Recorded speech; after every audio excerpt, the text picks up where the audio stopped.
Good afternoon. My name is Jeremy Evans. I work for the USDA Natural Resources Conservation Service, and I'm here to talk to you guys about soils today.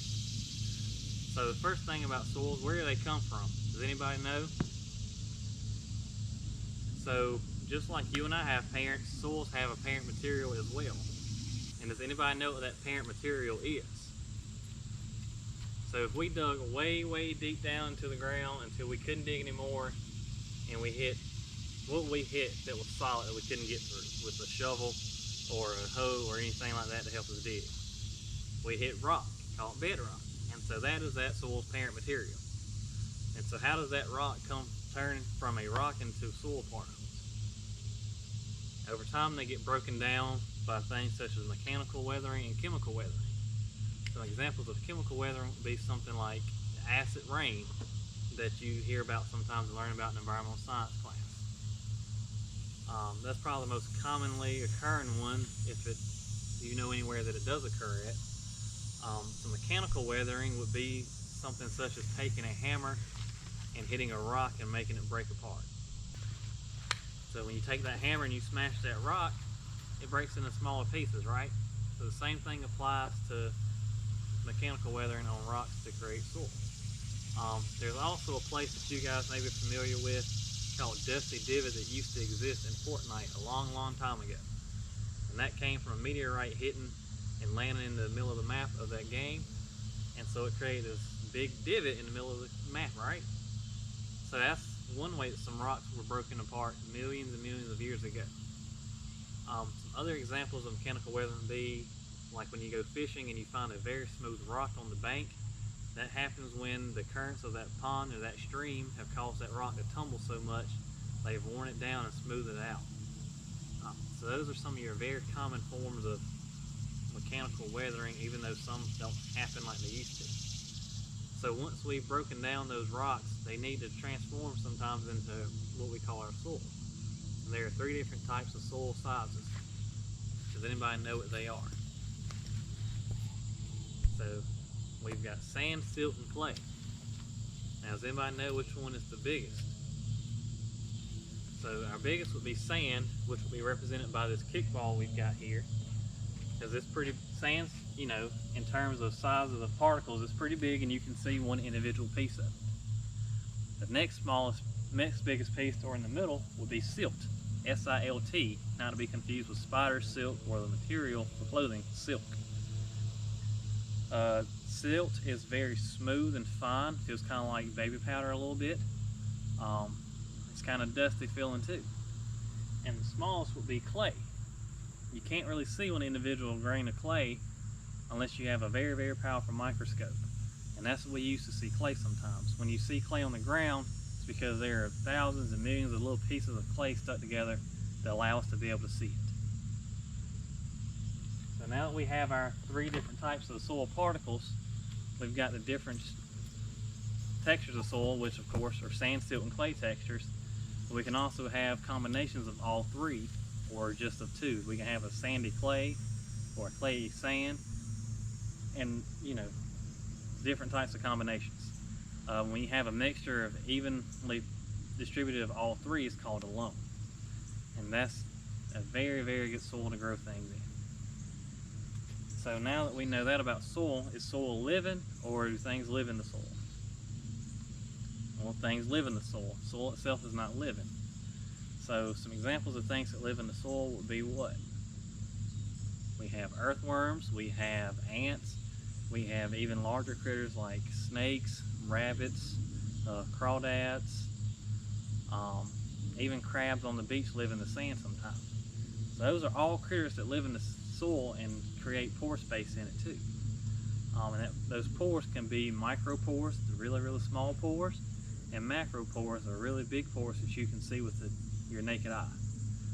And these are both equally important, and they serve different roles.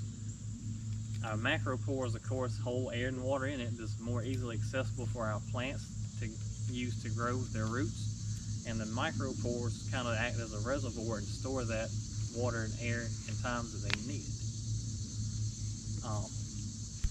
So here we've got a little example of a soil clod. And of course you can see we've got our different sized particles. We've got our clay, In our sand, we've got our silt, and we've got our clay, and we've also got some pore space in it. Now, one really cool thing about some of these critters that live in the soil, especially earthworms, is that when they move through the soil, they don't go to the restroom like you and I do. They just go wherever. So those worms, especially when they go through, when they excrete their waste from it, it leaves this glue-like substance that we call glomalin in it. And that helps also give some structure to the soil and help the particles stick together to make soil clods that are much better in structure for our plants to grow in and also affect our textures of our soil. Clod, and this is going to be our worm. And this hole in this can is going to be our worm excreting all the waste on this. Well, there we go. So this is that glue or that glomalin I just talked about on this soil clod. Now I know it's not really going to help this stick together, but over time and with a lot of this stuff in this soil, it does help these soil particles and clods stick together a lot better and give some soil some structure. And so now that we've gone through all that, our kind of soil basics, let's kind of get into the theme a little bit for you guys this year, which is we all live in a watershed. So watershed, of course, yes, has got to do with water, meaning our oceans, our rivers, our streams, creeks, springs, all that good stuff, even the rain cycle, all comes into play on this watershed because the runoff from these watersheds has to go somewhere. But soil also plays a part. So we've got a project in the county too right now that focuses on the middle and east prong of the Rowan rivers. Those watersheds are heavily impacted by sediment in those streams, affecting the turbidity, the amount of sediment in it, and even sometimes flooding with it, depending on how bad those are in certain parts. Think about when you see it raining a whole lot here and you are in town and you see the Yadkin River and it looks just red, running red all the time. That's because of that sediment from that red clay that is so prominent here in Wilkes County. Those clay particles from that runoff do not settle into the stream quickly. Clay does not settle as easily as something like sand that's heavier and larger. So that's why when you see a river running red, it's the clay particles or whatever sediment particles there are, they're still suspended in that water and not settling.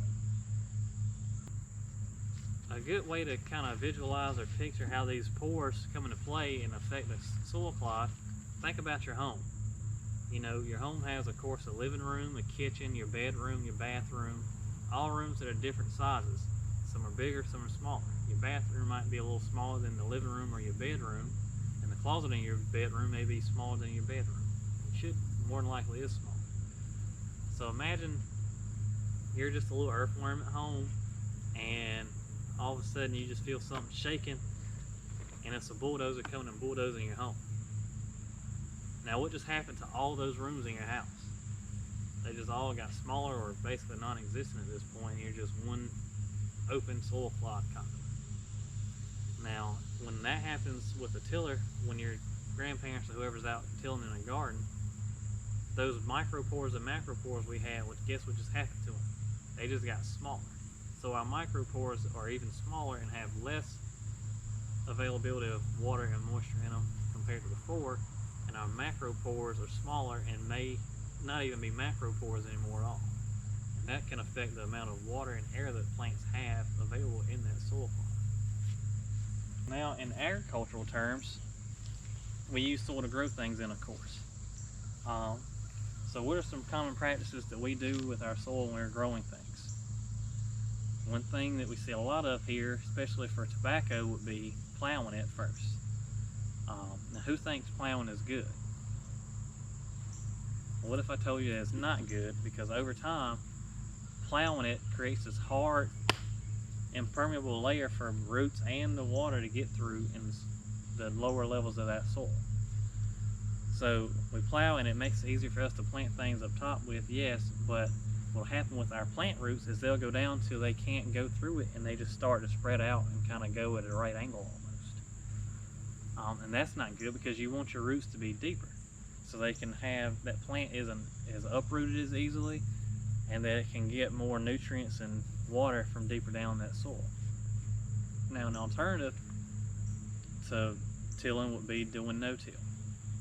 And that's when we take an instrument called a no-till drill that you hook up behind your tractor or even a small RTV or ATV, and it cuts a little slit in the ground, drops the seed, and covers it back up. And that's less disruptive on the soil surface and does not affect our pores at all. Our pores are still fairly intact, and we don't have a plow pan coming up or being created further down below. So that's how we kind of, a new alternative or a more recent alternative in the agricultural industry to help combat some of this tillage and compaction issues. So now that we're talking about compaction and no-till, so now that we've talked about tilled up soil and no-till soil, or tillage and non-tillage practices in agricultural practices, let's show an example of how those can be beneficial to our soils. So here we have a tilled up clod of soil. We have a clod of soil that's been in no-till for a while. This is called a slake test, and so I'm going to drop these in this water on this grate, and we're going to see how being under so much water affects if they break down or not. So let's do it on 3. 1, 2, 3. Now, what is one doing that the other is not doing? This one's very quickly and easily coming apart, while on this one we just have some bubbles coming and maybe a few pieces falling, but that's nothing compared to what's coming out on this. See all this red stuff? That's that clay, and yes, some's hitting the ground, the bottom of it, but it still has a red tinge, meaning that all those particles have not settled at all. And even if I take this no-till and shake it, some falls off, but it goes on and settles to the bottom, and it's not really changing the color of it. Now, if you had a choice of which one you wanted to have to drink or live next to, which one would you choose? The one full of clay particles that constantly looks like a bomb went off, or the one of no-till that, yeah, breaks apart some, but we don't have nearly as bad an issue of sediment in that water as we do in one. And if you come up close, you can also see some of that glomalin we talked about up on attaching to the edge of this grate here. Very faint, but you can see some of it. It's kind of in these bubbles a little bit. It's kind of a white looking thing. It's not as easy to see on camera maybe, but all that is that organic matter that had nowhere to go, and it's attaching to something again and staying suspended. While in our no-till, it's staying intact for the most part. We're not losing those blues. I think that's it.